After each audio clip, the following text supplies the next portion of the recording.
Bonjour à toutes et à tous. Aujourd'hui, on est au Cirque Borman avec un très grand talent, très gros potentiel, on va dire comme ça. Théo Boudin, 8-0 en amateur. Petite interview comme avec Mathis dans un premier temps.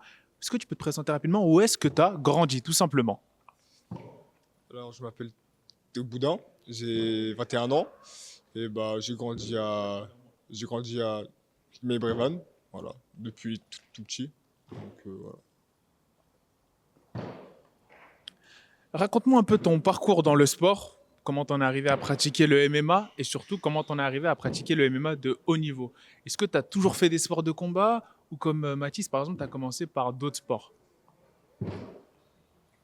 Alors, déjà, comme je pense, comme beaucoup de sportifs français, j'ai commencé par le foot à l'âge de 6 ans.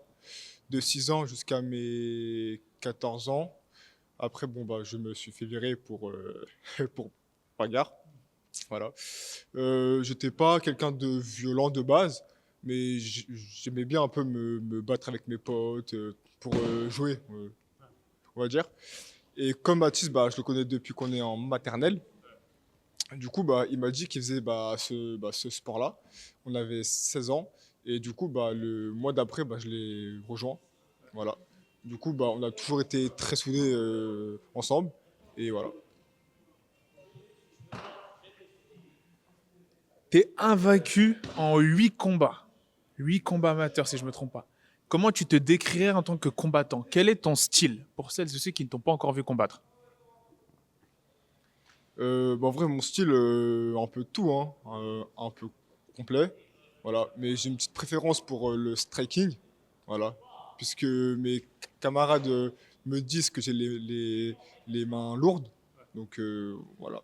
C'est ma petite arme, on peut dire comme ça. Ça t'arrive souvent de mettre les gants justement avec les pros parce qu'on a dit que tu avais pas mal de finish quand même dans ton palmarès, ça c'est impressionnant. Et ça vient d'où? On va dire, cette capacité à éteindre tes adversaires. Tu penses que c'est naturel ou tu l'as développé à l'entraînement en mettant les gants avec des professionnels comme Alphand Rocher, Al Jarouj et d'autres professionnels de ta salle? Non, non, je pense plus que c'est naturel. J'ai une force naturelle, voilà. Mais après, au club, je tourne particulièrement qu'avec les pros, puisque je veux devenir de plus en plus fort et en s'entraînant bah, qu'avec des gens plus forts, bah, qu'on devient plus fort. Du coup, bah, je fais tous mes sparring avec les professionnels de mon club, Michael, Alphand, Adem, Alvin, Joe. Donc voilà. Et aussi avec mes camarades Mehdi et Ryan et Mathis aussi. Un très bon sparring partenaire. Donc voilà. Dans quel état d'esprit tu approches ton entrée dans la Supreme League ce soir, notamment face à l'équipe de la Science du K? Bah, comme tous mes combats, hein, je suis déterminé. Je suis déterminé à tout. Si il faut que j'étale le combat en striking, bah, je le ferai, seul aussi. Donc voilà, je veux gagner ce combat et je vais le gagner, ça c'est sûr. J'ai remarqué, j'ai remarqué une chose en voyant les combattants de ton gym, c'est que vous avez l'air de parfaitement gérer la pression, notamment en amateur.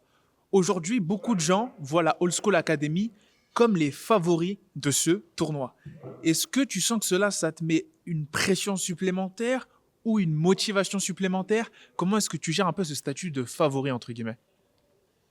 Non, du tout, j'ai aucune pression. Je sais ce que je vaux. Dès que j'entre dans la cage, bah, je fais ce que je sais faire. Donc sur ça, il n'y a pas de problème. Et au contraire, hein, c'est une motivation. Non, moi, j'ai pas spécialement de pression. Je m'entraîne avec des combattants durs. Donc je suis un combattant dur. Donc après, voilà, hein, c'est moi. J'aime quand les combats sont durs, quand les entraînements sont durs. Donc sur ça, il n'y a pas de souci et on est prêt, hein. J'ai aussi remarqué que lorsque je vous voyais combattre, notamment moi je vous ai découvert au MMA GP, hein, vous vraiment les phénomènes que vous étiez, euh, vous avez beaucoup, j'ai l'impression, un système de coaching les uns les autres. Lorsque vous êtes entre coéquipiers. Par exemple, c'est Michael Aljaros qui va te coacher quand c'est toi qui combat. Après, les autres, ils sont dans son coin. Toi, vous étiez dans le coin, toi et Michael de Mathis Duragrin, lorsqu'il a gagné la ceinture. Et c'est pas partout qu'on voit ça. Souvent, on voit seulement un coach attitré. Est-ce que tu peux me parler un peu de cette synergie, cette fratrie que vous avez développée et en quoi ça vous aide à performer? Alors déjà, pour commencer, notre coach principal, c'est Gaëtan. Il nous forme de A à Z. Donc, quand il ne peut pas venir sur place pour les combats parce qu'il doit coacher un combattant pro, du coup, c'est un pro de notre club qui nous coach. Et comme tu as pu le voir pour le combat de Baptiste, c'était Michael et moi. Voilà. Après, Michael, il connaît Baptiste par cœur. Moi, je le connais par cœur. On peut que bien s'entendre. Du coup, voilà. Du coup, chaque combattant du club connaissent les amateurs, en fait. On s'entraîne tous les jours ensemble, on se connaît tous. Il y a pas de préférence pour un tel, un tel, un tel. En fait, Michael, il s'est proposé pour coacher Mathis. Du coup, voilà. Est-ce que tu peux nous parler un peu de Gaëtan Hortel, ce qu'il a pu apporter dans ton jeu, on va dire les talents qu'il a permis de développer? Est-ce que tu peux nous parler un peu de cette relation? Alors, Gaëtan Hurtel, pour moi, c'est comme un père. Vraiment, c'est vraiment comme un père. Il a fait de moi l'homme que je suis aujourd'hui, que ce soit mentalement que physiquement. Il m'a formé de A à Z et franchement, et tous mes combats, je lui dis merci, tous, tous, tous. Et je pense que c'est pas fini encore et je pense que pour le niveau auquel il va m'emmener, je pense que je le remercierai jamais assez, je pense. Et je peux que le remercier en gagnant tous mes combats. Donc, Magnifique. Personnellement, moi, comme je le répète, je vous ai découvert à la House School quand je suis venu voir le combat de Doumbé contre Title Shy au MMA GP. J'ai vu que des combats amateurs aux professionnels, limite, vous aviez finalisé tous vos combats. C'est là que j'ai découvert la House School, ça m'a vraiment choqué. Est-ce que tu penses qu'il y a un décalage entre la médiatisation de la Old School Academy et le talent, le vivier que vous représentez? Est-ce que tu penses que vous êtes un peu sous-médiatisé par rapport au travail que vous fournissez vis-à-vis des autres gyms en France? après nous, là, au school, on n'est pas trop média. On est plus sur place. On vient, on cogne, puis voilà, En fait, on est connu pour ça. C'est que ce soit en interclub, en combat, on vient, on se bat, puis voilà. Enfin, dernière question, tu te vois où, même question que j'ai posée à Mathis, tu te vois où sportivement dans 5 ans? Voilà, tout simplement. Avant d'arriver à cette question-là, pardon, je voudrais te poser, quel combattant aujourd'hui, s'il peut y en avoir plusieurs, une ou un combattant, français ou à l'international, t'inspire particulièrement, que tu prends pour modèle? Alors, combattants, déjà, j'ai les combattants pro de mon club. Pour moi, c'est tous des exemples. Tous, tous, tous. Le coach en premier.